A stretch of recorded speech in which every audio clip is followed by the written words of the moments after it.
And China's central bank is now introducing its own digital currency in a pilot program that will be first instituted across just 4 cities. This is a digital currency. It sounds a lot like cryptocurrency, like Bitcoin. Is it or is it different? It only sounds like it. In every other way, other than being a digital currency, it's nothing like cryptocurrency. It's more like Facebook's Libra, because that's also not a cryptocurrency.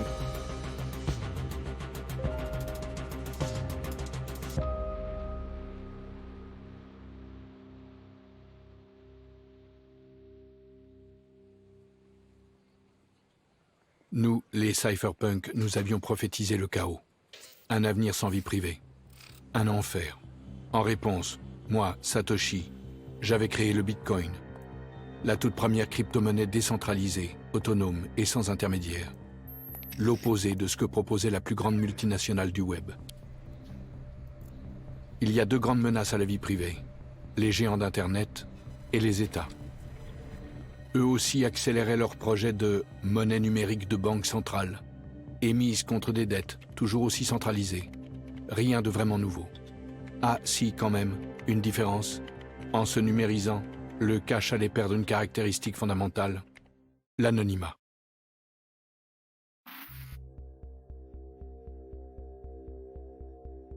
Les données personnelles aujourd'hui, ça a énormément de valeur, mais peu de gens en sont conscients.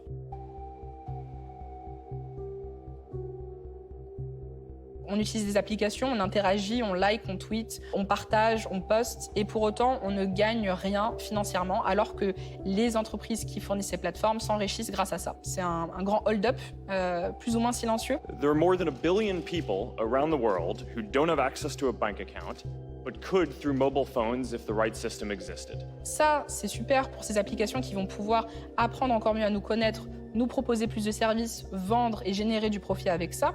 Mais en plus de ça, ils ont une intime compréhension de qui nous sommes. But there's a reason that we care about this, and that's because Facebook is about putting power in people's hands. Avec une monnaie centralisée, stable, adossée à des monnaies gouvernementales, Facebook n'allait pas révolutionner les échanges, non, juste les monétiser. La suite logique du plus grand casse que l'humanité ait jamais subi. Le pire était encore à venir. On voit que les GAFA ont envie d'avoir leur crypto-monnaie, ce qui va aussi améliorer leur pouvoir sur les gens, sur l'économie, sur la vie des individus. Et puis on voit des entités comme les États, et notamment des États totalitaires, être tentés d'avoir leur propre crypto-monnaie pour améliorer leur contrôle sur la vie privée des gens et leur contrôle sur l'économie. Et d'ailleurs, les tentations des États démocratiques européens d'émettre leur propre monnaie digitale, c'est un petit peu pour la même chose quand même. Pas de manière totalitaire comme en Chine, mais il y a quand même une logique similaire.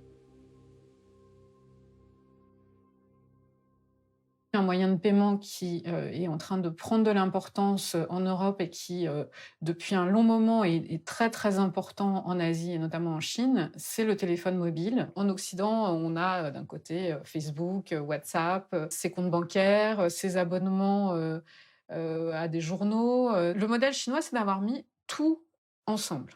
Et tout ensemble dans un pays qui respecte très peu les libertés individuelles, comme on le sait. Ce qui veut dire, très concrètement, un accès à l'ensemble de la vie des personnes qui est rendu possible par le fait que tout est dématérialisé, donc tout laisse une trace électronique.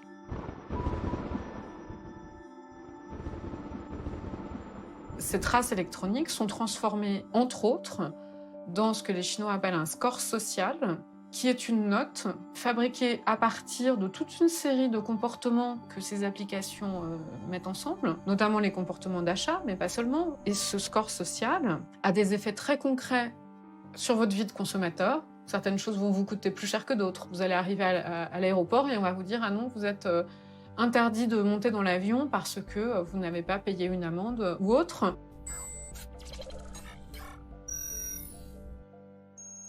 Donc là, on voit vraiment un risque très important sur la vie privée, sur les libertés individuelles, si ces outils techniques sont utilisés à des fins de surveillance.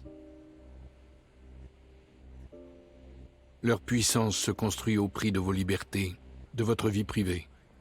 Une monnaie numérique d'État ultra centralisée, opaque, traçable, qui se servirait de vos données contre vous. exactement ce que nous, les cypherpunks, avions craint. Le cauchemar. C'est une chose d'anticiper la fin de la vie privée, c'en est une autre de la vivre. What's surprising isn't that China is building a totalitarian financial surveillance system. They are a totalitarian society. What is surprising is that European authorities and American authorities and Japanese authorities are also considering and in some cases gleefully anticipating the eradication of cash and the ability to do surveillance and control of all financial payments from every point to every point. Le totalitarisme des nations se mesurait maintenant à l'aune du degré d'avancement de leur monnaie numérique. Car une transaction électronique reste une transaction traçable, dangereuse pour la vie privée. Et donc le moyen de s'en sortir, c'est de commencer petit à petit à adopter des applications qui sont open source, des applications qui sont respectueuses de la vie privée, des applications qui sont transparentes.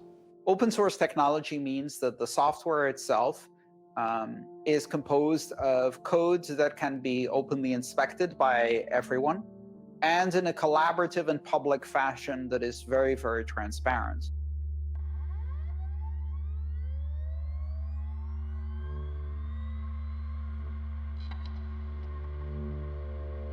That's something really beautiful. In addition to being open source, Bitcoin has this collaborative development system. In Bitcoin, what we're aiming to do is have a decentralized decision-making system so that it's a community that decides, okay, what goes in, what changes get made, what shouldn't we do, etc. And anybody can participate, anybody can propose what they think is good changes. That said, it is a very specific, complex piece of technology. So the people you are working with, collaborating with, and in some cases even competing with, are world-class cryptographers, world-class software engineers at the top of their game. La disparition de Satoshi Nakamoto fait qu'il n'y a aucune figure d'autorité, aucune figure centrale vers laquelle on peut se retourner en cas de problème ou pour prendre des décisions difficiles. Ça crée une indépendance et une valeur pour le réseau Bitcoin que d'autres protocoles n'ont pas puisqu'on connaît leurs fondateurs.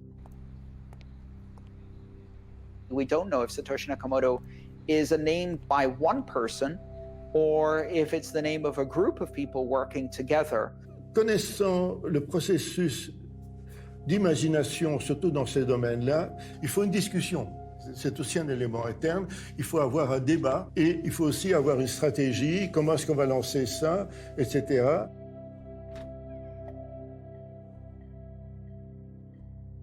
There seems to be a strong voice that comes through clearly in the communications of Satoshi Nakamoto, and there may have been other people doing other aspects, like, for example, writing software, which also has a very strong personality to it, writing the white paper, which has a slightly different personality to it. Peut-être que c'est possible, qu'il y a un petit génie qui a imaginé ça, mais c'est plus, vu de l'extérieur et vu l'expérimentation, l'œuvre d'un petit groupe très déterminé et compétent. Je n'ai rien à voir avec l'image que vous vous êtes fait de moi. Rien. Par touche, j'ai dessiné un portrait déformé et flou, aux antipodes de ce que je suis en réalité. J'ai 40, 50, 60 ans. Je suis une femme, un homme, une intelligence artificielle. J'ai agi seul, à plusieurs. Quelle importance? Le Bitcoin est collectif par essence, la suite logique de plusieurs dizaines d'années de recherche faites par d'autres que moi. Bitcoin a été codé à 10, à 100, à 1000 claviers. Encore aujourd'hui, c'est comme ça qu'il grandit. Il y a 12 ans, Bitcoin, c'était quelques personnes autour d'un white paper qui lancent un protocole. Aujourd'hui, Bitcoin, c'est des milliers de nœuds, des mineurs, des centaines de milliers de personnes, voire des millions qui possèdent du Bitcoin, et surtout aujourd'hui des entreprises qui investissent dans Bitcoin. Donc le chemin parcouru est immense, et surtout ce qu'on voit, c'est que ça accélère.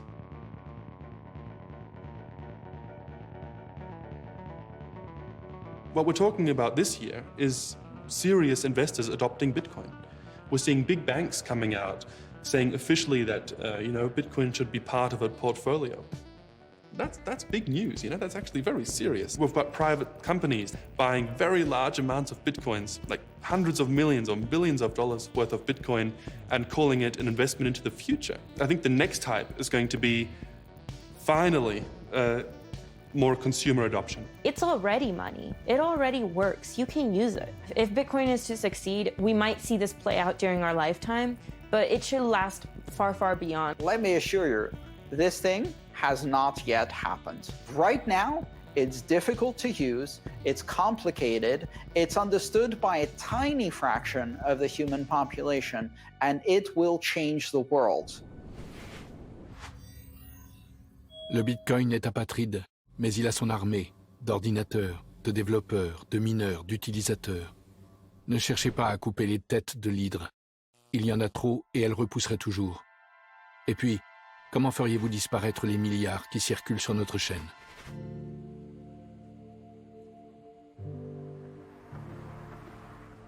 La disparition de Satoshi, c'est finalement la dernière touche à l'œuvre de Satoshi Nakamoto. Le Bitcoin, si Satoshi Nakamoto existait et qu'on connaissait son identité, il n'aurait pas le potentiel et l'impact qu'il a actuellement et qu'il aura dans l'avenir. C'est un petit peu comme la touche finale sur une œuvre d'art. There are people who essentially worship Satoshi. And if Satoshi wasn't anonymous, then they would be worshiping an individual who, no matter what that individual said or did, would be disproportionately influential in this project. So I think it's brilliant and powerful that Satoshi stayed anonymous. En termes de symbole, le fait qu'il y ait une sorte de quête du père, qui est un créateur un peu divin, ça contribue à créer une forme de mythologie, de mythe de Bitcoin.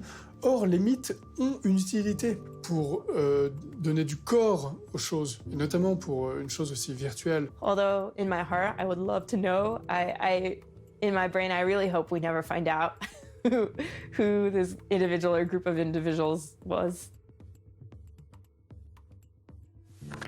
Aujourd'hui, je ne suis pas loin, sous une autre forme, un autre alias. Je code toujours pour protéger la vie privée. C'est ce que font les cypherpunks. Le Bitcoin s'étend de plus en plus, inévitablement. C'est une monnaie, mais aussi un actif financier, une réserve de valeur et un outil spéculatif. Vous croyez le saisir, il vous échappe. Moi, Satoshi, j'ai juste voulu créer une alternative aux banques, aux États, aux entreprises géantes et sans visage. La liberté se doit d'être conquise et reconquise sans relâche. C'est pour elle qu'on se bat.